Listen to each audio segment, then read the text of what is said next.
vám jde pořadu také poděkovat za účast. I všem, se podíleli na člověku na tomto turnaji. Chtěl bych poděkovat i sponzorům. Byl to město Český Brod, Cukrárna Kašovy a lékárna Rosa. A ještě tady mám takovou pevničku pro vítěze. Firma Petr Centpírek a paní Milena Kolisková v penzionu Skávy věnují pro vítěze v každé kategorii týdenní pobyt zdarma a ubytování jejich penzionu, že pokud tam přijel do Liči, když se to zaplatili ubytování zdarma. Takže pokud někdo bude zájem, přijďte mě, já vám dám kontakt. Takže bych mezi námi přivítal manželku profesora Pelikána, tak profesorku Pelikánovou, která přijela na závěrečnou turnaj a bude s paní Zonou Koudelkovou předávat ceny nebo vyhlašovat vítěze. Takže si ještě tam předám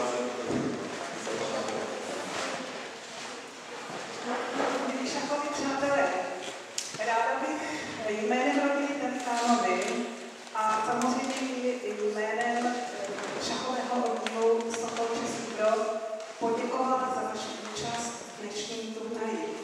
Teď tedy budeme předávat ceny. Samozřejmě, že vítězům blahopřejeme, ale děkujeme i všem ostatním. Víte, jak se říká, není účelem vyhrát, i když jsou samozřejmě velmi příjemné, ale účelem je také účastnice. A v tomto smyslu myslím, že jste vítězové všichni, kteří jste věnovali dnešní sobotu královské šachové hře. Tak tedy 12. ročník memoriálu profesora končí, tak tedy žijete 13.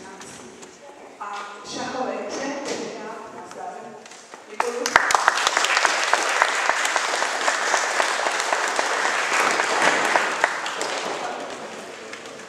Takže nyní vstoupíme vyhlášení výsledků v kategorii mladších žáků. Nejprve cenu pro nejmladší účastníka dnešního turnaje. Je to Škrabanek Matěj, narozený 9.6.2003.